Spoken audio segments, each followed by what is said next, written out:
Olá,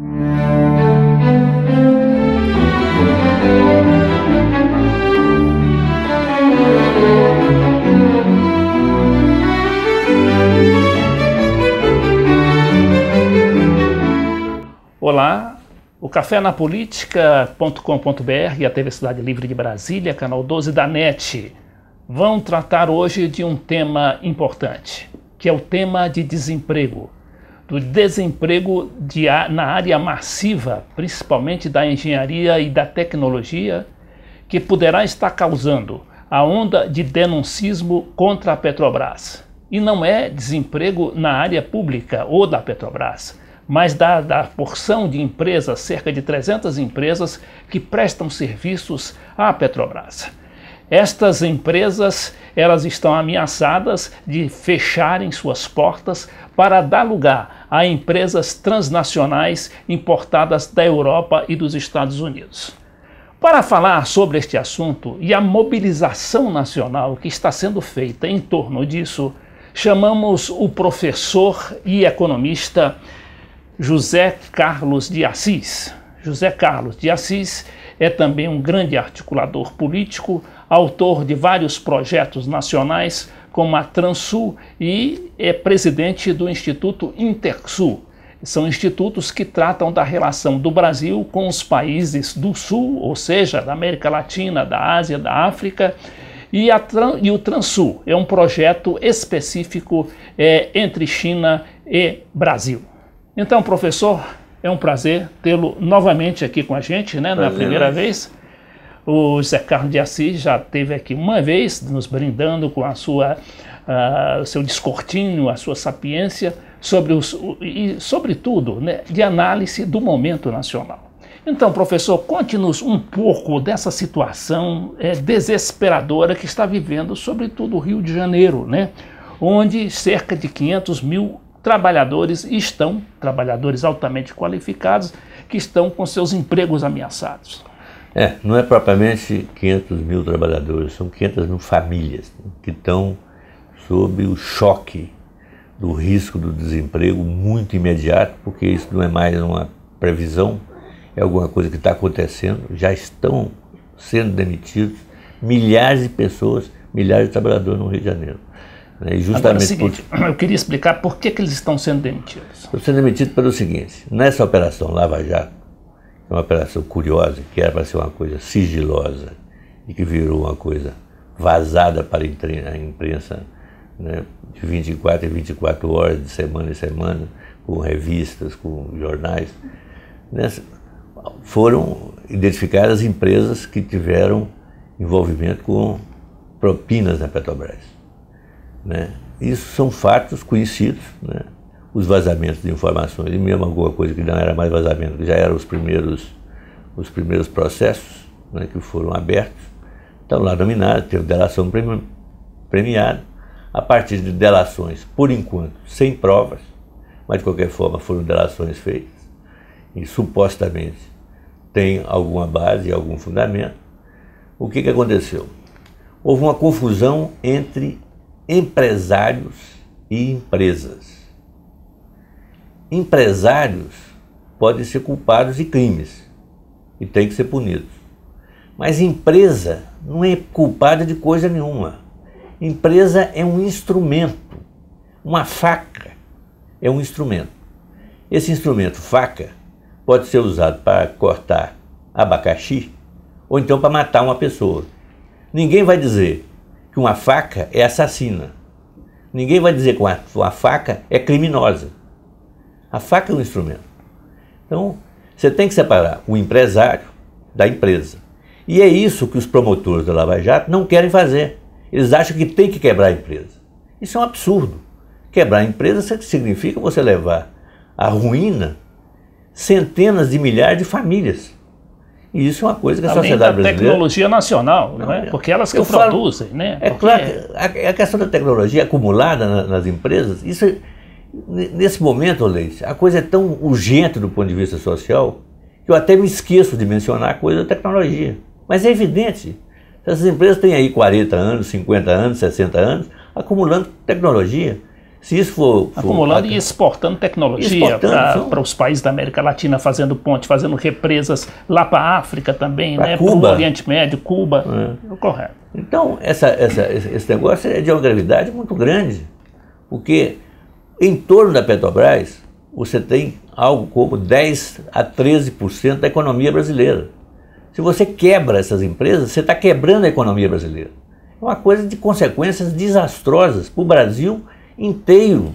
Quer dizer que o problema não é só o desmantelamento ou o esquartejamento da Petrobras, como se está pensando, né? Porque essas grandes empresas que fornecem, logicamente, esse noticiário todo partidarizado, né? Todo a favor, né? Da destruição da Petrobras, porque a Petrobras só tem 86 mil funcionários, não é isso? Exatamente, e esses 86 mil não tem problema, eles vão ser mantidos, quer dizer, mesmo que haja uma redução do investimento, os funcionários da Petrobras vão continuar sendo funcionários da Petrobras enquanto a Petrobras existir. Agora, por que querem quebrar essas empresas? Qual é o interesse por trás disso? O interesse por trás disso é o seguinte, é você punir as pessoas. Sim, mas você não vai punir também só por punir, né? Mas vai punir... Você tem algum interesse para punir isso? Não, agora a denúncia que está vendo... Não, eu acho que você tem uma coisa política por detrás disso. Quer dizer, a mulher do juiz Moro, que comanda as investigações, a mulher dele é assessora do PSDB. Então, tem envolvimento político nessa questão toda. Tem 2 promotores do grupo da Lava Jato que fizeram blogs atacando a Dilma e defendendo o outro candidato, né, o Aécio, nas eleições. Então tem um partidarismo disso sim. Não tem. E tem a outra coisa que talvez, eu estava conversando com um psiquiatra amigo meu, que talvez seja mais grave do que isso. É que eles são, né, eu pensava que a figura, né, clínica era megalomaníacos. Você diz do promotor? Dos promotores. Tá. Dos promotores talvez seja, né, mas do juiz é obsessivo, é uma obsessão de fazer direito, de fazer bem, de ser exemplar, de mostrar isso para o Brasil e para o mundo, que aqui realmente, quer dizer, e não leva em conta as consequências, né? Então, é uma coisa muito típica do sujeito que é obsessivo, né? E nos promotores você tem a coisa todos muito jovens, eles, inclusive o juiz, né? Gente chegou muito cedo ao judiciário e há uma estrutura de poder que não tem limites. E a sede por ser uma celebridade também, exatamente, tá toda hora na televisão, né? Não, e a coisa de... Né, são muito jovens. Como é que eles chegaram lá? Chegaram lá para o concurso público. Quem são eles? É claro, famílias de classe média, famílias bem situadas, que puderam dar uma faculdade, que puderam... E o que eles fizeram? Começaram a ler a apostila. São promotores e juízes de apostila de concurso público. Não tem a vivência, não tem a experiência, não tem a sabedoria que deveria ter um juiz. Uma pessoa de 30 e poucos anos, que chega à mão dele um processo que implica milhões de pessoas, é um absurdo que o sistema judiciário brasileiro permita que pessoas que sem experiência cheguem a esses postos de decisão profunda, né? Isso que me deixa meio angustiado com esse processo. E eu me lembro, quando eu era jovem repórter, né, no Rio de Janeiro, estava com 22, 23 anos, apareceu no jornal 3 caras denunciando uma arapuca de concurso público. De madureza, que se chamava na época, quer dizer, você fazer um curso ginasial em 1 ano, né, para as pessoas que tinham perdido no tempo normal. E aí chegaram 3 pessoas denunciando uma arapuca de madureza, na Cinelândia. Eu não fui lá para ver, só ouvi os 3 depoentes, eram 3 depoentes, achei que eles tinham toda a razão, fiz a matéria, publiquei a matéria. No dia seguinte era uma manchete no jornal, arapuca na Cinelândia. Tá? Aí eu fui lá ver, né, o estrago para continuar a matéria suíte.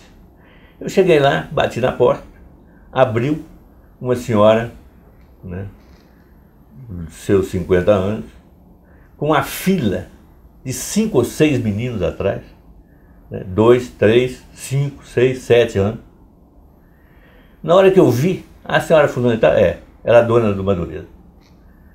A matéria estava correta, mas eu olhei aquilo, aquela mulher com aqueles meninos, falei, destruir uma família. Destruir a família dela.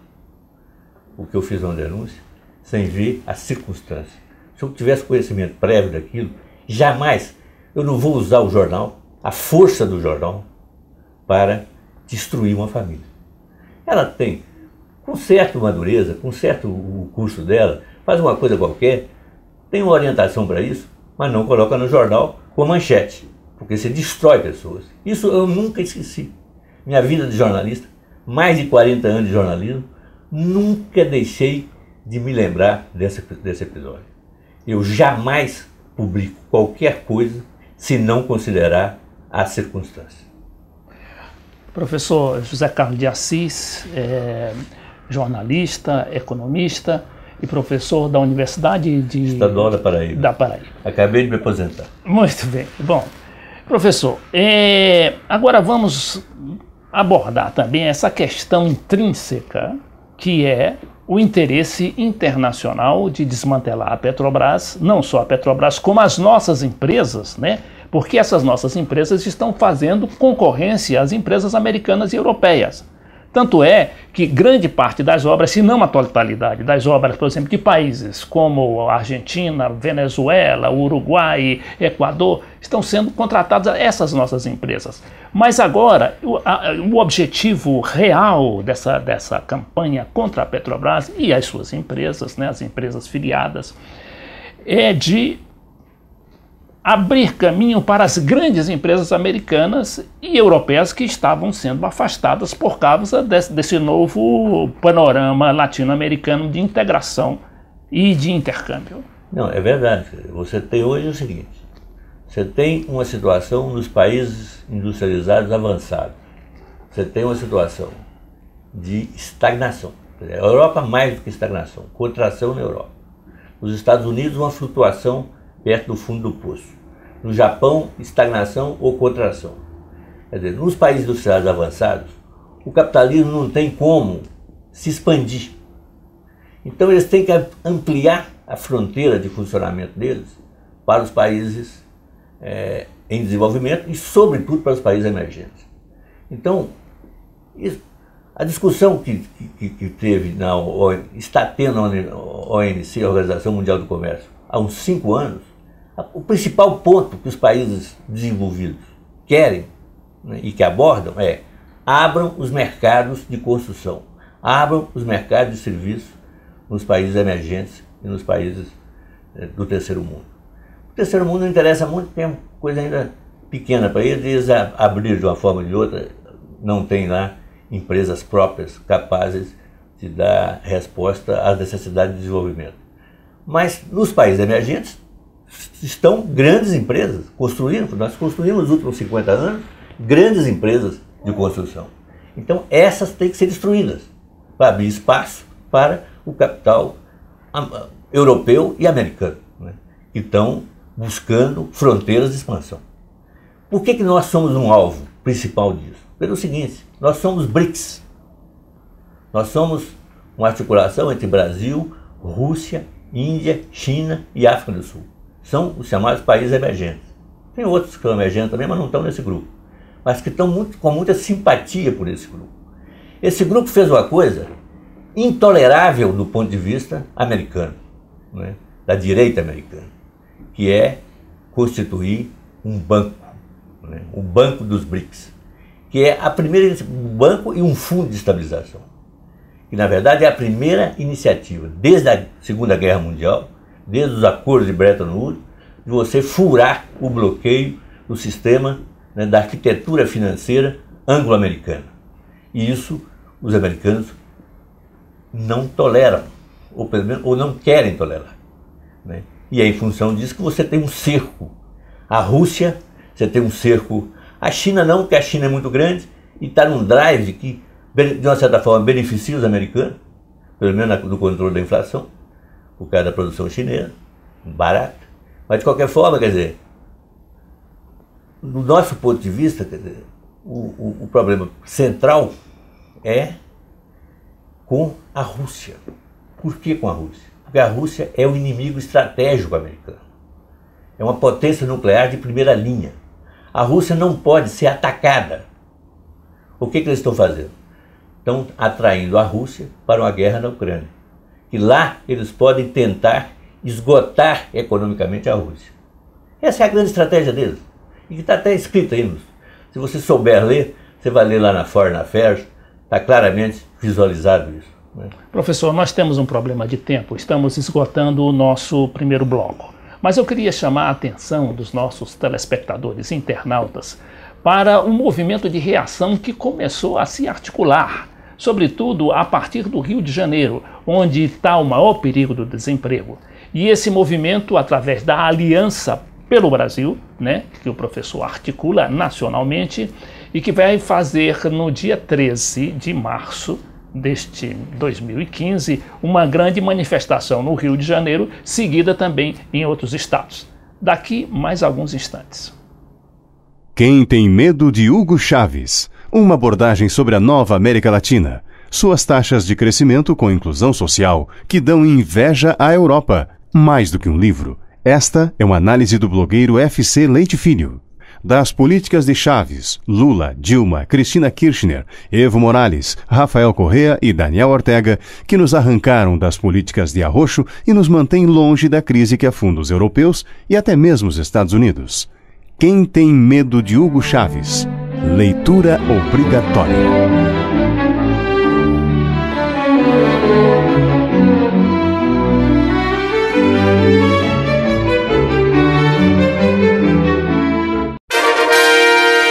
Desafios brasileiros na era dos gigantes. É um clássico de nossa literatura política. Seu autor, o embaixador Samuel Pinheiro Guimarães, focaliza cada um dos 12 capítulos do livro numa série de entrevistas ancoradas pelo jornalista Beto Almeida, TV Cidade Livre de Brasília, levando a você a informação que não chega pela mídia tradicional.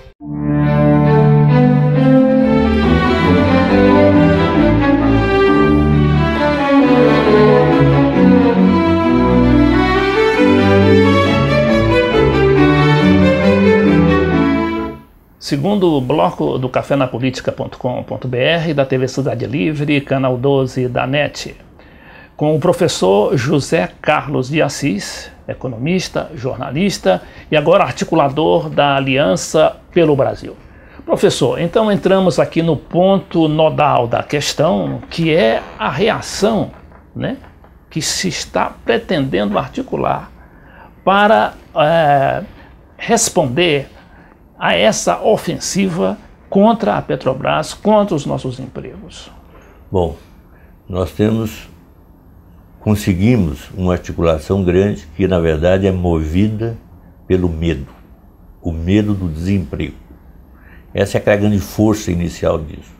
Movida também por uma consciência política da importância da Petrobras. Movida pela consciência política da importância da engenharia nacional. E movido pela importância política da defesa de uma política social desenvolvimentista.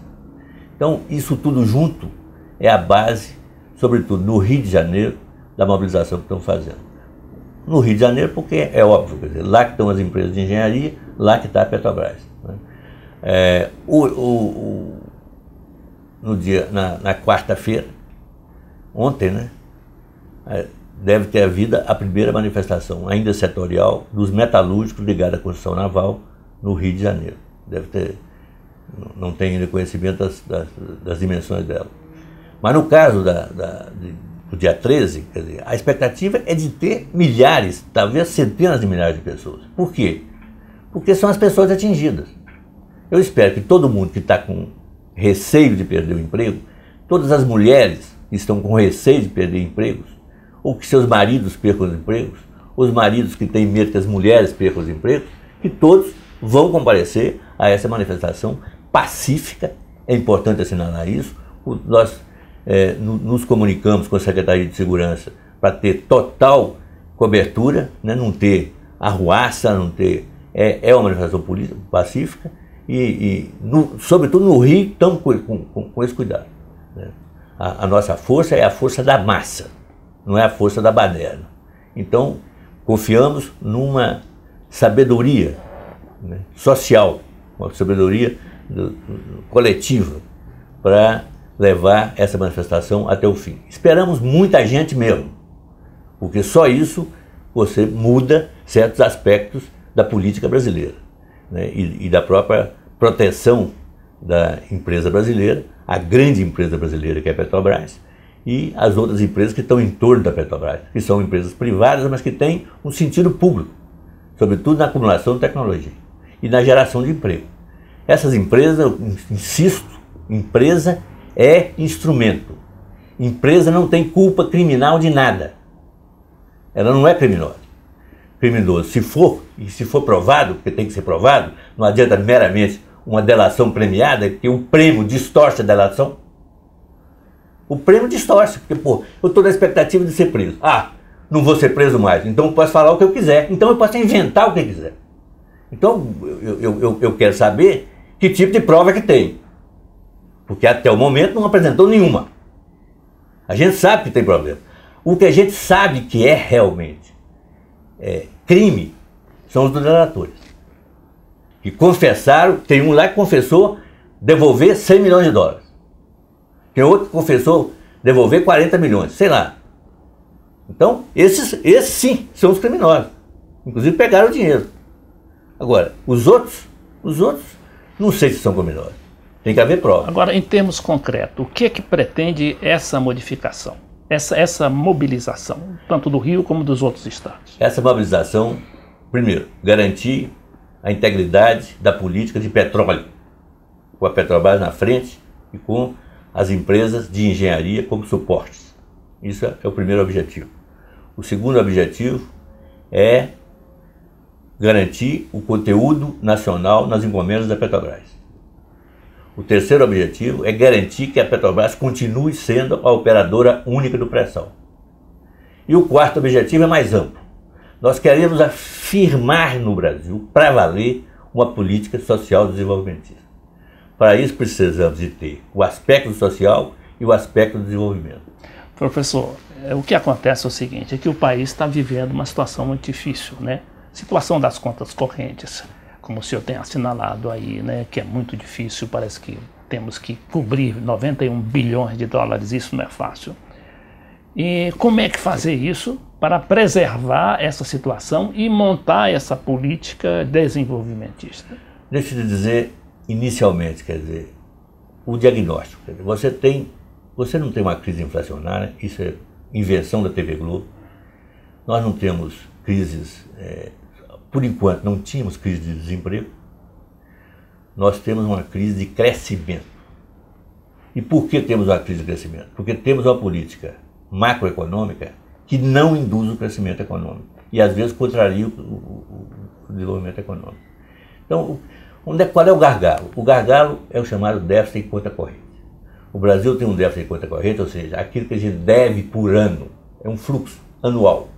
O que nós devemos em relação ao que pagamos, devemos e pagamos comercialmente, quer dizer, déficit, não, comercialmente não, é o déficit de serviços e bens, juros, essa coisa toda, 91 bilhões de dólares, isso é mais de 4% do PIB, e isso nos leva à falência, se a gente não acertar pelo lado das exportações. E nós não conseguimos exportar porque a indústria está esmagada por uma taxa cambial extremamente valorizada. Como ela não pode exportar, ela não tem como contribuir para reduzir o déficit em conta corrente. O que o governo faz? Tem feito. E o Levi agrava. O Levi é o ministro da Fazenda. O ministro da Fazenda. O que ele tem feito? Ele tem aumentado a taxa de juros. Por que ele aumenta a taxa de juros? Para atrair capital especulativo e fechar a conta com capital especulativo. Por que ele quer fazer um superávit primário, quer dizer, um superávit no orçamento primário. Isso a Argentina já fez antes e já se truncou. Então, nós estamos correndo o risco de uma debacle no sistema de conta corrente. Então, qual é a solução? Qual é a alternativa proposta por vocês? Tá? A primeira é o seguinte: como a situação é uma situação de risco elevado, você não tem realmente condição de fazer uma política desenvolvimentista imediata. Algum tipo de ajuste você tem que fazer. Ajuste é você manter a taxa de juros elevada, mas não precisa ser tanto.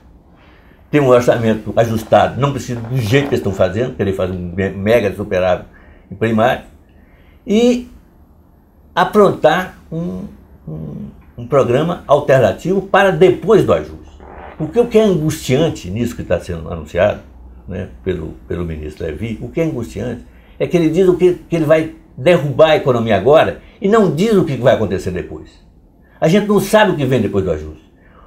Provavelmente, como consequência dessa política que está sendo adotada, o PIB vai cair, a dívida pública e os juros da dívida continuam altos, então os juros crescem, a dívida cai. O que acontece? A relação dívida-PIB, quer dizer, essa relação se agrava, a dívida aumenta em relação ao PIB. Aí vai ter que fazer um outro ajuste. É um ajuste atrás de ajuste, atrás de ajuste. O desemprego aumenta estupidamente.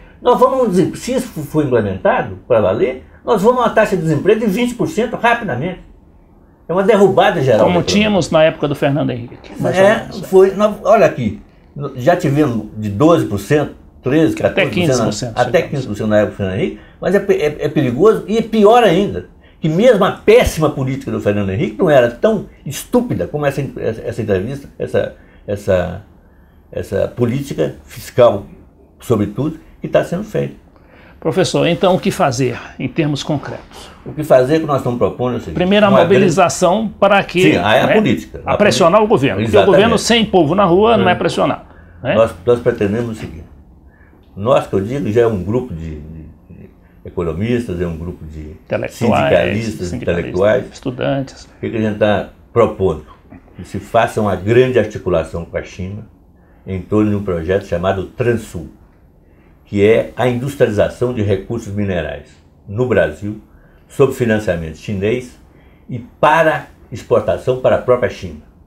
Portanto, é um negócio que não tem risco nenhum. Você tem financiamento e tem a demanda. E você tem dinheiro para financiar isso? Não, os chineses. Os chineses, mas eles têm dinheiro.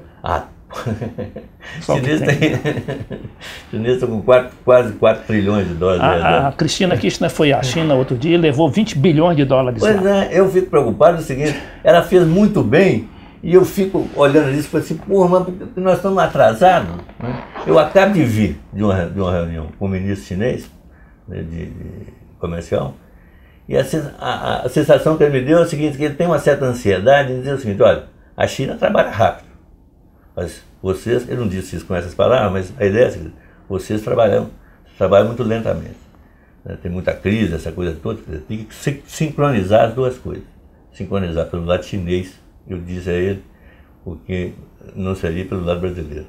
A gente tem que acompanhar a aceleração da China para a gente conseguir esse grande projeto, que é um projeto produtivo. Não é isso, eu quero deixar bem claro, eu não estou fazendo integração comercial com a China. Se eu for fazer comercial com a China, com os Estados Unidos, com o Japão, com a Europa, como muita gente quer, quer dizer, a equipe não é assim.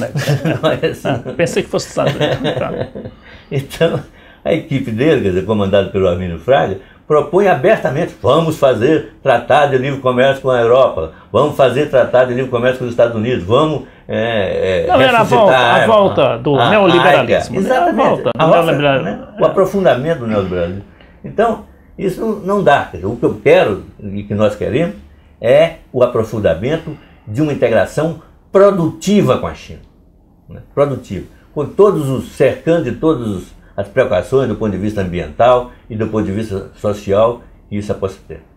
Então, professor, nós estamos chegando ao final do nosso programa e vamos deixar a palavra com o senhor, para que fale também sobre essa mobilização e como é que ela vai partir do Rio de Janeiro e como é que ela vai se desdobrar depois, porque ao que a gente é informado aqui, esta mobilização pode tomar as proporções da campanha das diretas já em 84.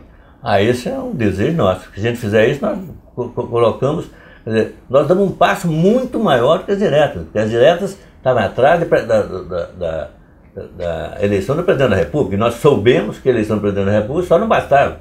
Agora, a gente tem projetos concretos, nós temos projetos na área da justiça, nós temos projetos na área da segurança pública, nós temos projetos de reforma política. Agora, o mais importante para atender o seu pedido é o seguinte: tem que ter gente na rua no dia 13, no Rio de Janeiro, principalmente, porque no Rio de Janeiro está concentrado o problema da demissão. E é isso que vai mobilizar as pessoas. É claro que vai ter também mobilização em São Paulo, nas outras capitais, essa coisa toda, mas depois a nossa intenção é repetir, ou no Rio, ou nas outras capitais, esse tipo de mobilização para atingirmos os objetivos concretos que a gente está se propondo. Nós assim entrevistamos o professor José Carlos de Assis, economista, professor universitário, jornalista. Muito obrigado, professor, estamos sempre às ordens aqui no Café na Política. Obrigado, Luiz.